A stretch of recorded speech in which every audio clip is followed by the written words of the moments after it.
Going to discuss about limiting reagents. Limiting reagents.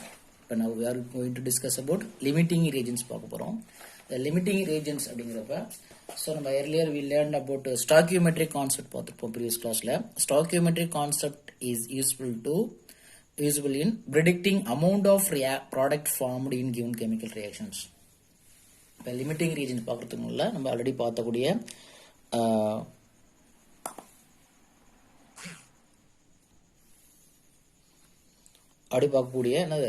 a stoichiometric concept. Stoichiometric concept is useful in the predicting amount of product formed in given chemical reaction. Chemical reaction la எவ்வளவு amount product form ஆகுறது predict பண்றதுக்கு நம்ம வந்து stoichiometric concept use பண்ணிருப்போம்.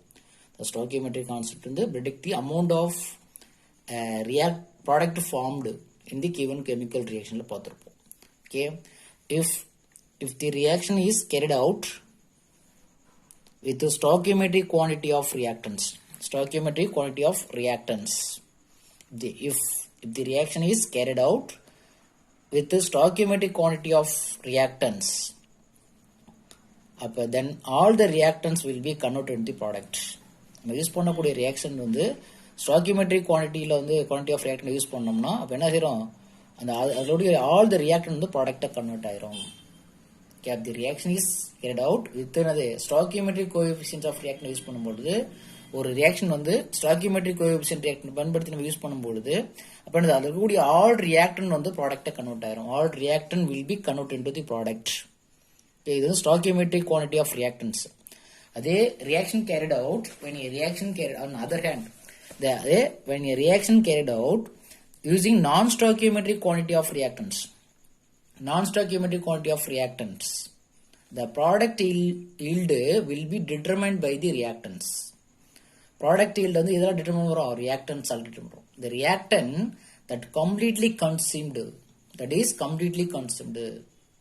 The reactant எவ்வளோ கம்ப்ளீட்டாக consume ஆகி எவ்வளோ ப்ராடக்ட் ஃபார்ம் ஆகுது. Okay, it limit the further reactions. அப்போ ஃபர்தராக இந்த ரியாக்ஷன் நடக்குது, இதுதான் லிமிட் ஆகும். From taking place is called limiting reagents. The limiting reagent ஒரு non-stoichiometric quantity of reactant எடுத்துக்கிட்டு அதில் ப்ராடக்ட் yield ஃபார்ம் ஆகிறதுக்கு ரியாக்டன்ட் எவ்வளோ கன்சியூம் பண்ணிக்குது, ப்ராடக்ட் ஃபார்ம் ஆகிறதுக்கு எவ்வளோ ரியாக்டன்ட் அது கம்ப்ளீட்டாக கன்சியூம் பண்ண முடியுது. ஸோ அதான் லிமிட்டாக இருக்கணும். That is limit for the reaction, further ரியாக்ஷனுக்கு அதான் லிமிட்டாக இருக்கும். From taking place. Okay, it's called limiting reagents. Okay, for example already நம்ம பார்த்துருப்போம், கேசரி ப்ரிப்பரேஷனுடைய ரெசிபி பார்த்துருப்போம். என்னது, 1 கப் ரவா எடுத்திருக்கோம். 1 கப் ரவா, 1 கப் ரவா, அதுக்கு எத்தனை கப் சுகர் வேணும், 2 கப்ஸ் சுகர் வேணும். 2 கப்ஸ் சுகர் வேணும். ஸோ அப்போ 2 எடுத்தாதான் இதான் recipe. 1 cup rava plus 2 cup sugar எடுத்தாதான் நமக்கு என்ன கிடைக்கும், 6 கப்ஸ் கேசரி கிடைக்கும். ஓகே, ஸோ இதான் உடைய recipe for the preparation of the kesari. Kesari prepare பண்ணோம்னா இது வந்து என்னது, 1 கப் ரவா, இது என்னது 2 கப் சுகர். இது வந்து ஸ்டாய்கியோமெட்ரியை கரெக்டாக ஈக்குவேஷன் பேலன்ஸ் பண்ணி வச்சுட்டோம். ஈக்குவேஷன் பேலன்ஸ் ஆகிருக்கு, கெமிக்கல் ஈக்குவேஷன் கிடையாது, இது ஒரு இது. இதான் recipe for the preparation of kesari. 1 cup ரவாவுக்கு 6 கப் கேசரி சுகர் இருந்தால் தான் நமக்கு என்னது 6 கப் கேசரி கிடைக்கும். ஓகே, சரி இப்போ ஒரு 3 கப் ரவா, 3 கப்ஸ் ரவா கொடுத்தாச்சு. அண்டு 8 கப்ஸ்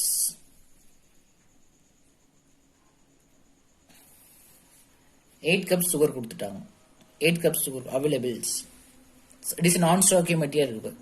இப்போ நான் ஸ்டாய்கியோமெட்ரி ஆக்சுவலி ரூல் படினது 1 கப் ரவா 2 கப் சுகர் எடுத்துட்டா நமக்கு 6 கப் கேசரி கிடைக்கும் ரூல். இப்போ உங்கள்கிட்ட ஒன்று கொடுக்குறோம், 3 கப்ஸ் ரவா கொடுத்துருக்கோம், 8 கப் சுகர் கொடுக்குறோம். அப்போ எவ்வளோ கப்ஸ் கேசரி கிடைக்கும் கேட்டால் என்ன ஆன்சர் பண்ணோம். அப்போ இதில் பாருங்க, 1 கப் ரவா, 1 கப் ரவாவுக்கு என்னது 2 கப் சுகர் ஆகும். அப்போ 1 கப் ரவா கன்சியூம் பண்ணிக்கணும். 2 கப் சுகருக்கு 1 கப் ரவா தான் கன்சியூம் பண்ண முடியும். ஸோ அப்போ இதில் யார் கம்மியாக இருக்கா, so 3 cups rava. Okay, 3 cups rava எவ்வளோ கன்சியூம் பண்ண முடியும், 6 கப்ஸ் ரவா சுகரை தான் கம்ப்ளீட்டாக கன்சியூம் பண்ண முடியும். கம்ப்ளீட்டாக கன்சியூம் ஆயிரும் அது. Okay, 6 cups rava completely consumed ஆயிரும். அப்போ 1 கப் ரவாக்கு 2 கப் சுகருங்கிறது stoichiometric coefficient reaction carried out ஆகுது.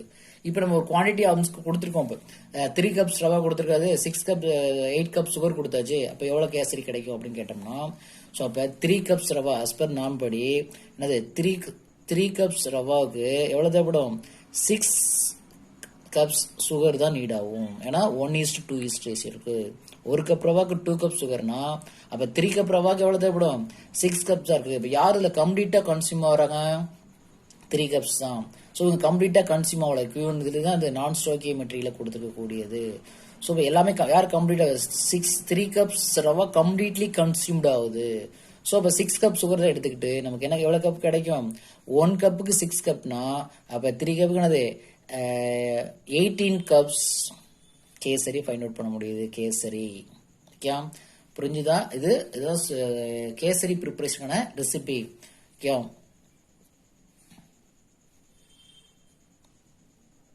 ரெசிபினா மெத்தட்ஸ். ஓகே, அதோட இன்கிரியன்ஸ் எப்படி இதை ஃபாலோ பண்றோம். இது ஸ்டாக்கியோமெட்ரியில் இருக்குது. இப்போ ஒன்ட்ட 1 கப் ரவாக்கு 2 கப் சுகர் கொடுத்தோம்னா 6 கப் கேசரி கிடைக்கும். இது ஒரு பேலன்சர், ஒரு ஸ்டாக்கியோமெட்ரிக் கோஎஃபிஷியன்ட் வச்சுங்க இல்லையா, ஸ்டாக்கியோமெட்ரிக் ஈக்குவேஷன் வச்சுக்கோங்க. ஸ்டாக்கியோமெட்ரி மாதிரி கன்சிடர் பண்ணிக்கோங்க. ஸோ இப்போ நான் ஸ்டாக்கியோமெட்ரி மாதிரி இந்த பேலன்ஸ் பண்ணி நம்மளா வந்து 3 கப்ஸ் ரவா கொடுக்குறோம், 8 கப்ஸ் சுகர் கொடுக்குறோம். ஸோ அப்போ என்ன செஞ்சுக்கலாம்? 3 கப்ஸ் ரவா, ஏன்னா நம்ம 3 கப்ஸ் ரவாக்கு என்ன இருக்கும்? 6 தான் கன்சியூம் பண்ண முடியுது. ஸோ ரிமைனிங் இருக்கிறதெல்லாம் வந்து அங்கே வந்து என்னது ரவா வந்து எம்டியா இருக்கும். ரவா ஆப்ஷன்ஸ் ஆஃப் ரவா வந்து என்னது ப்ரெசென்டாக இருக்காது. Okay, no rava available here, இங்கே no rava here available. So according the equation படி 1 கப்புக்கு 2 கப்ஸ்னா அப்போ 3 கப்புக்கு என்னது 6. ஒருவேளை 4 கப் கொடுத்தாங்கன்னா 8 கப்ஸ் கன்சியூம் பண்ணியிருக்கலாம். புரியுதா? அப்போ இதில் யார் கம்ப்ளீட்டாக கன்சியூம் கிடையாது? நான் ஸ்டாக்கியோமெட்ரியே கொடுத்ததுல யார் கம்ப்ளீட்டாக கன்சியூம் ஆகிறா? 3, 8ல் யார் கம்ப்ளீட்டாக முடியுது? 3 தான். ஸோ அந்த ரவா தான் என்னது லிமிட்டிங் ரீஜன் சொல்லக்கூடியது. இதில் யார் எக்ஸஸ் ரீஜன்னா சுகர் தான் எக்ஸஸ். எவ்வளோ எக்ஸஸ்னா 2 மோல்ஸ் எக்ஸஸாக இருக்குது. எவ்வளோ எக்ஸஸாக இருக்குது? 2 கப்ஸ் என்னது சுகர் தான் எக்ஸஸாக இருக்குது. தட் இஸ் எக்ஸஸிங் ரீஜன்ஸ் தான் லெஃப்டாக இருக்கக்கூடியது. எவ்வளோ ப்ராடக்ட் ஃபார்ம் ஆகுது? 18 கப்ஸ் கேசரி ஃபார்ம் ஆகுது. 18 கப் கேசரி ஃபார்ம் ஆகுது. ஸோ இதே கான்செப்டை இதே அனலைஸ் பண்ணிட்டு நம்ம கெமிக்கல் ரியாக்ஷனை கம்பேர் பண்ண போகிறோம். Chemical reaction that is limiting ரீஜனை அண்டர்ஸ்டாண்ட் பண்ண முடியுதா? லிமிட்டிங் ரீஜன்ஸ் அப்படிங்கிறது ஒரு when reaction is carried out using non-stoichiometric quantity of reactant. Non-stoichiometric quantity of reactant நான் எக்ஸ்ட்ரா கொடுக்குறது 3, 8 கப். இது ஸ்டாக்கியோமெட்ரியில் இருக்கணும். 1, 2 கரெக்டாக as per ரெசிபி. அந்த நான் ஸ்டாக்கியோமெட்ரிக் குவான்டிட்டி ஆஃப் ரியாக்டன்ஸ் அப்படிங்கிற நம்ம எக்ஸஸாக கொடுக்கக்கூடியது. ஸோ அது ப்ராடக்ட் ஈல்டு.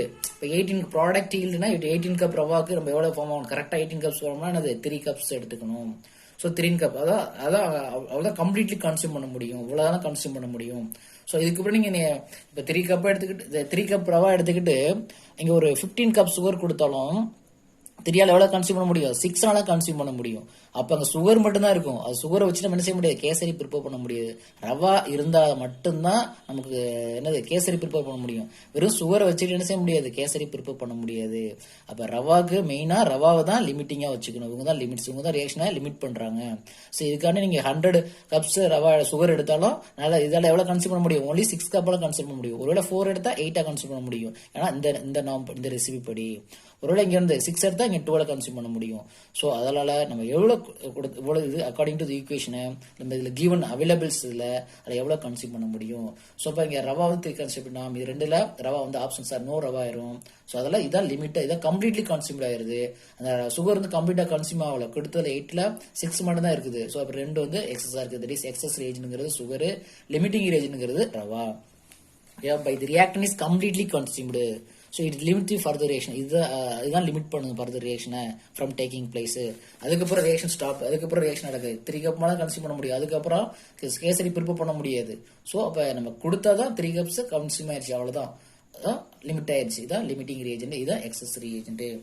ஓகே, டெஃபினேஷன் வந்து பார்த்துட்டோம். when reaction is carried out non-stoichiometric quantity of reactants, the product yield will be determined by the reactant that is completely consumed. reactant எவ்வளவு கன்சியூம்டோ அதை வச்சு தான் நம்ம ப்ராடக்டை டிட்டர்மின் பண்ண முடியும். reactant that is completely consumed அதை வச்சு தான் நம்ம ப்ராடக்ட்டை வந்து டிட்டர்மின் பண்ண முடியும். இந்த reactant needs limits. இந்த reactant தான் அதை லிமிட் பண்ணும் ஃபர்தர் ரியாக்ஷனை. So from taking place is called limiting reagents. அதே ஸ்டாக்கியோமெட்ரியில் நடந்துச்சுன்னா பாத்தீங்களா, அதே நம்ம சொல்லியிருந்தோம் வித் ஸ்டாக்கியோமெட்ரிக் குவான்டிட்டி ஆஃப் ரியாக்டண்டா இருந்துன்னா all the reactant will be convert to product. அது எல்லா ரியாக்டனுமே ப்ராடக்டா கன்வெர்ட் ஆயிரும். ஸோ இது வந்து ஸ்டாக்கியோமெட்ரிக் குவான்டிட்டி. அதே இது நான் ஸ்டாக்கியோமெட்ரிக் குவான்டிட்டியில் வந்து ஒரு லிமிட்டான ரியாக்டன் வச்சு தான் ப்ராடக்ட் ஃபார்ம்னு சொல்லியிருக்கோம். இது ஸ்டாக்கியோமெட்ரிக் குவான்டிட்டினா all the reactant is be converted to product. அதே நான் ஸ்டாக்கியோமெட்ரிக் இருந்தால் ஒரு லிமிட்டட் ரியாக்டன்ட் தான் ஒரு ப்ராடக்டாக கன்வெர்ட் ஆக முடியும். ஓகே, நெக்ஸ்ட் ஒரு அனதர் எக்ஸாம்பிள்ஸ் கொடுத்துருக்காங்க. அனதர் இதே சேம் அனலாக் வித் ஒரு கெமிக்கல் ரியாக்ஷன் கொடுத்துருக்கோம். இதே மாதிரி கான்செப்ட்ல chemical reaction sulphur fluorine gives SF6 3 moles. That is balanced stoichiometric equation. Stoichiometric quantity of reactants கரெக்டா கொடுத்தாச்சு. இது கரெக்டா பேலன்ஸ் ஈக்குவேஷன் கொடுத்தாச்சு. இது stoichiometric quantity of reactants provide பண்ணியாச்சு. ஸோ நமக்கு இது அவைலபிள் கொடுக்குறாங்க. எவ்வளவு கொடுக்குறாங்கன்னா இது பேலன்ஸ் கெமிக்கல் ஈக்குவேஷன். ஓகே, இதுல 1 mole ஆக்சுவலி என்னது 1 mole ஆஃப் சல்ஃபருக்கு 3 moles fluorine ரியாக்ட் பண்ணா எவ்வளவு கிடைக்கும்? 1 mole of SF6 கிடைக்கும். 1 mole of sulfur react with 3 mole of fluorines, 3 moles of fluorine to form 1 mole of SF6 கிடைக்குது. ஓகே, இது நம்ம பேலன்ஸ்டு ஸ்டாக்கியோமெட்ரிக் ஈக்குவேஷன். இதே நான் ஸ்டாக்கியோமெட்ரியா பாத்தீங்கன்னா எவ்வளவு கொடுத்துருக்காங்க? therefore 3 moles of sulfur கொடுக்குறாங்க. 3 moles of sulfur வந்து 9 moles of fluorine கூட ரியாக்ட் பண்ண சொல்றாங்க. 3 moles of fluorine, 3 moles of sulfur வந்து என்னது 3 moles of fluorine கொடுத்தா நமக்கு என்னது 3 moles of SF6 ஃபார்ம் ஆகும்.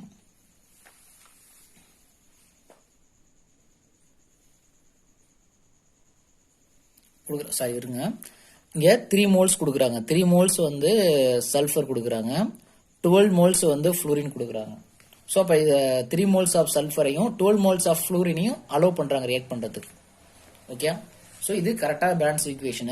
இப்போ என்ன சொல்றாங்க? அலோவ் பண்றாங்க. Here available's 3 moles of sulphur கொடுத்துட்டு உங்கள்கிட்ட 12 moles ஆஃப் fluorine கொடுத்தாச்சு. அப்போ எவ்வளோ ப்ராடக்ட் ஃபார்ம் ஆகும்? இதில் யார் லிமிட்டிங் ரீஜன் கொடுத்துருக்காங்க? இது நான் ஸ்டாக்கியோமெட்ரியா கொடுத்துட்டாங்க. அவ்வளவு 3 moles of sulphur 12 moles of fluorine கொடுத்துருக்காங்க. ஸோ ஆக்சுவலி ஈக்குவேஷன் என்னது? 1 moleக்கு 3 mole fluorine தேவைப்படும். அப்போ 1 mole ஆஃப் SF6 ஃபார்ம் ஆகும். இதானது SF6. ஓகே, இப்போ கொடுத்து அவைலபிள் கொடுத்தது 3 moles of sulphur allowed to react 12 moles of fluorine to give sulfur dioxide. இப்போ நம்ம இதை அலோவ் பண்றோம். சல்ஃபர் எஸ் 3 mole ஆஃப் சல்ஃபரையும் 12 mole ஆஃப் fluorineயும் ப்ரொவைட் பண்ணா இப்போ எவ்வளவு sulphur dioxide SF6 form ஆகும். ஓகே, இது அவைலபிள் பண்ணிருக்காங்க. ஸோ இப்போ இதுல பாருங்க 1 moleக்கு 3 moles தேவைப்படுது. அப்போ 3 moleக்கு எவ்வளவு தேவைப்படும்? 1 mole ஆஃப் சல்ஃபருக்கு 3 moles ஆஃப் இருந்தால் தான் நம்ம 1 mole ஆஃப் SF6 பண்ண முடியும். ஆக்சுவலி இப்போ கொடுத்துருக்க கிவன் வந்து என்னது? 3 mole ஆஃப் சல்ஃபரை 12 moles ஆஃப் fluorine அலோவ் பண்றாங்க, ரியாக்ட் பண்றாங்க. அப்போ எவ்வளவு ப்ராடக்ட் ஃபார்ம்னு கொஸ்டின் கேட்கறாங்க. அப்போ 3 moles ஆஃப் சல்ஃபருக்கு எவ்வளவு தேவைப்படும்? 1க்கு 3னா அப்போ என்னது 9 moles ஆஃப் fluorine தேவைப்படும். ஓகே, ஆக்சுவலி அப்போ எவ்வளோ இருக்கும்? இங்கே அலோவ் பண்ணது 3 moles 12 moles அலோவ் பண்ணியிருக்காங்க. அப்போ 9 moles மட்டும்தான் ரியாக்ட் பண்ணிக்கும். அப்போ ரிமைனிங் எவ்வளோ இருக்குது? 3 moles fluorine எக்ஸஸா இருக்கு. 3 moles வந்து fluorine எக்ஸஸா இருக்கு. புரிஞ்சுதா? Do you understand? So yes, 1 mole of S, 3 mole of F2, 1 mole of SF6 கிடைக்குது. ஸோ இது அக்கார்டிங் டு பேலன்ஸ் ஈக்குவேஷன். உங்கள்கிட்ட ஒரு கொஸ்டின்ஸ் தராங்க, அதாவது 3 mole of சல்ஃபர் கொடுக்குறாங்க. 3 mole of சல்ஃபரை வந்து அலோவ் பண்றாங்க. எது கூட ரியாக்ட் பண்ணி 12 moles of நான் ஸ்டாக்கியோமெட்ரியா கொடுக்குறாங்க. நான் ஸ்டாக்கியோமெட்ரிக் குவான்டிட்டி ஆஃப் ரியாக்டன்ட், நான் ஸ்டாக்கியோமெட்ரிக் குவான்டிட்டி ஆஃப் ரியாக்டன்டா கொடுக்குறாங்க. ஸோ அப்போ 12 moles ஆஃப் fluorine கொடுக்குறாங்க. அப்போ 3 mole அப்படியே 12 mole ஆஃப் fluorine ரியாக்ட் பண்ண முடியாது. ஸோ இதில் யார் கன்சியூம் பண்ண முடியாதுன்னா 3 mole ஆஃப் fluorineக்கு எவ்வளோ மோலா கன்சியூம் பண்ண முடியும்? 9 mole கன்சியூம் பண்ணா 1:3 ரேஷியோல இருக்கு. 1க்கு 3னா அப்போ 3 எவ்வளவு? 9 moles. அப்போ 3 mole ஆஃப் சல்ஃபர் வந்து என்னது 9 mole ஆஃப் fluorine மட்டும் கன்சியூம் பண்ண முடியுது. அப்போ யார் கம்ப்ளீட்டா கன்சியூம் பண்ணிக்கிறாங்க? 2 பேர்ல 3 தான் கம்ப்ளீட்டா கன்சியூம் பண்ணிக்கிறாங்க. இவ்வளவு 12 கம்ப்ளீட்டா கன்சியூம் பண்றதுல எவ்வளவு கன்சியூம் ஆகிறது? 9 மட்டும் தான் கன்சியூம் ஆகிறது. அப்ப யார் லிமிட்டிங் ரீஜெண்டா இருக்க முடியும்? நீங்க திங்க் பண்ணுங்க. சல்ஃபரா fluorine this is a limiting region. That is excess region. எவ்வளவு எக்ஸஸா இருக்குது? 3. Why? 12ல 9 தான் ரியாக்ட் பண்ணிருச்சு, 3 தான் எக்ஸஸா இருக்கு. Do you understand? திரும்ப கிளியரா எக்ஸ்பிளைன் பண்றேன். 1 mole of sulfur, 3 mole of fluorine gives SF6. That is according to balanced chemical equation. இப்போ நம்மள நாட் ஒன்லி எது வேணா கொடுத்துக்கலாம். 3 moles of sulfur நானா கொடுக்குது given. The 3 moles of sulfur are allowed to react with 12 moles of fluorine. What product is obtained அப்படின்னு கேட்டோம்னா என்ன செய்யணும்? But actually according to equation படி 1 மோல் சல்ஃபருக்கு 3 மோல்ஸ் ஃப்ளூரின் தேவைப்படுது. அப்போ 1 mole sulphur hexa fluoride form ஆகும். அப்போ 3 மோல்ஸுக்கு அப்போ இதெல்லாம் கம்மியா இருக்கா? 3 மோல். அப்போ 3 மோல்ஸுக்கு எவ்வளவு கன்சியூம் பண்ண முடியும்? 3 மோல்ஸ் ஆஃப் ஃப்ளூரின் வந்து என்ன செய்ய எவ்வளவு கன்சியூம் பண்ணிக்கும்? 12 இருந்து 9 மட்டும் தான் கன்சியூம் பண்ணிக்குது. ஸோ அப்போ யார் கம்ப்ளீட்டா கன்சியூம் ஆகிறாதுல? 3 தான். இப்போ 12ல 9 தானே வந்திருக்கு. ஸோ இப்போ இவங்க தான் கம்ப்ளீட்டா கன்சியூம் ஆகக்கூடிய ரியாக்டன்ஸ். ஸோ அதெல்லாம் லிமிட்டிங் ரியேஜென்ட்ஸ். அப்போ 12ல 9 மட்டும் தான் கன்சியூம் ஆயிருக்குது. ஸோ அப்போ 3 வந்து எக்ஸஸ் ரியேஜென்ட். அப்போ எவ்வளவு மோல் ப்ராடக்ட் ஃபார்ம் ஆகும்? அப்போ 3னா அப்போ இது என்னது? 3 மோல்ஸ் ஆஃப் தி SF6 தான் கிடைக்கும். இது 1 மோல்னா இது 1 மோல் தான். இது 2 மோல்னா இது 2 மோல் தான். இது 1 மோல்னா இது 1 மோல். இது 2 மோல்னா இது 6 மோலா இருக்கணும். புரியுது அந்த ஈக்குவேஷன் படி. ஸோ அப்போ 1 மோல் அப்போ 3 மோல் தான் கொடுத்துருக்காங்க. அப்போ 3 மோல்ஸ் ஆஃப் SF6 ஃபார்ம் ஆகும்.